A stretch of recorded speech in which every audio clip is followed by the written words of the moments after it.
Baik, Assalamualaikum warahmatullahi wabarakatuh. Perkenalkan, nama saya Yunus Marwan. Di sini saya akan mempresentasikan tentang teori Milton Friedman. Baik, langsung saja kita ke latar belakang dari seorang Milton Friedman.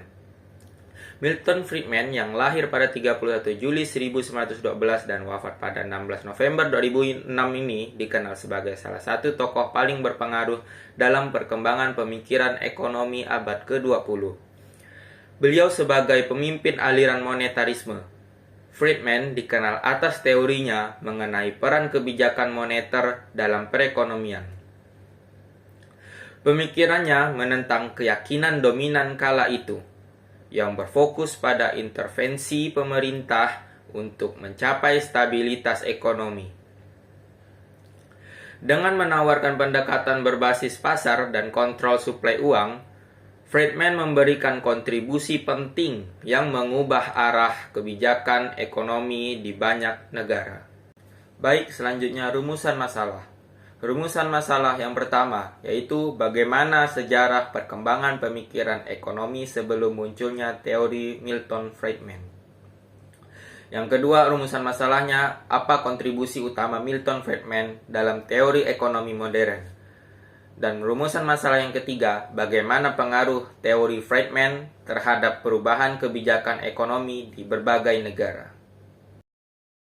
Baik, langsung saja kita ke pembahasan rumusan masalah yang pertama, yaitu bagaimana sejarah perkembangan pemikiran ekonomi sebelum munculnya teori Milton Friedman.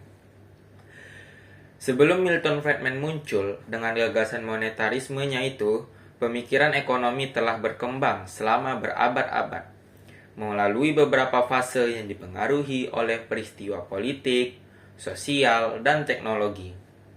Sejarah pemikiran ekonomi sebelum Friedman mencakup beberapa aliran utama yang membentuk dasar bagi perkembangan ilmu ekonomi modern. Yang pertama itu ada masa praklasik, abad pertengahan hingga abad ke-18. Pada masa ini, pemikiran ekonomi tidak terlepas dari pengaruh moral dan agama. Pemikiran ekonomi praklasik terutama berakar pada filsafat Aristoteles dan pandangan skolastik seperti Thomas Aquinas yang fokus pada keadilan harga, larangan terhadap riba, dan hubungan ekonomi dengan ajaran agama. Sistem ekonomi feodal mengatur distribusi sumber daya dengan tanah sebagai aset ekonomi utama. Selanjutnya yang kedua, merkantilisme. Abad ke-16 hingga abad ke-18. Pemikiran merkantilisme berkembang seiring dengan era penjelajahan dan kolonialisme. Teori ini menekankan pentingnya akumulasi kekayaan nasional melalui kontrol perdagangan dan perolehan emas serta perak. Para merkantilis percaya bahwa ekspor harus lebih besar daripada impor, dan negara harus memainkan peran aktif dalam mengatur perdagangan serta industri untuk memperkuat kekuatan ekonomi nasional. Tokoh-tokoh seperti Jean-Baptiste Colbert di Prancis dan Thomas More di Inggris menjadi pendorong utama aliran ini. Baik, selanjutnya rumusan masalah yang kedua, yaitu apa kontribusi utama Milton Friedman dalam teori ekonomi modern. Teori monetarisme.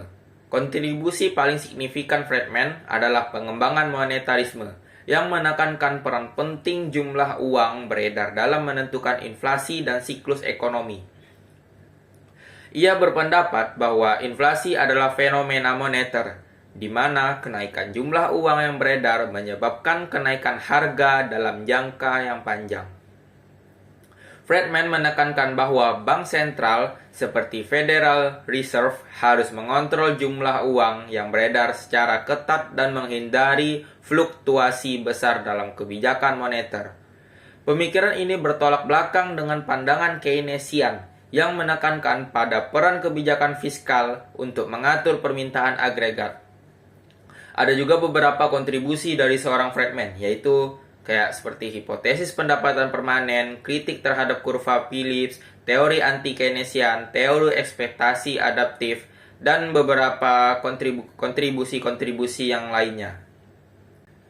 Selanjutnya, rumusan masalah yang ketiga, yaitu bagaimana pengaruh teori Friedman terhadap perubahan kebijakan ekonomi di berbagai negara.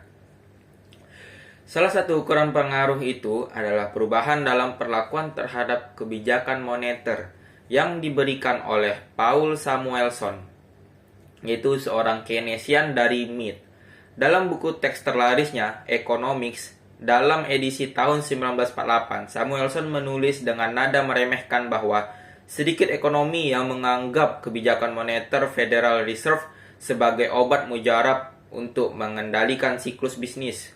Namun, pada tahun 1967, Samuelson mengatakan bahwa kebijakan moneter memiliki pengaruh penting pada total pengeluaran.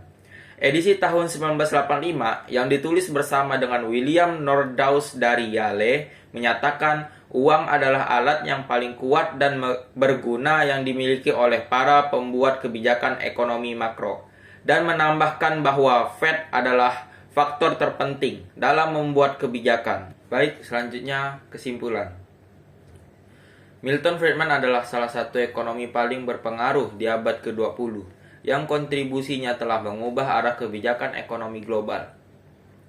Teori monetarismenya yang menekankan peran penting suplai uang dalam mengendalikan inflasi menjadi alternatif dominan terhadap pandangan Keynesian yang fokus pada kebijakan fiskal dan intervensi pemerintah. Melalui kritiknya terhadap kurva Phillips dan pengembangan teori ekspektasi adaptifnya itu, Friedman menunjukkan bahwa hubungan antara inflasi dan pengangguran tidak berlaku dalam jangka panjang. Ia juga menekankan bahwa kebijakan moneter yang stabil harus menjadi prioritas untuk mencapai pertumbuhan ekonomi yang berkelanjutan. Baik, sekian dari saya. Kurang lebihnya saya mohon maaf. Wabillahi taufiq wal hidayah. Wassalamualaikum warahmatullahi wabarakatuh.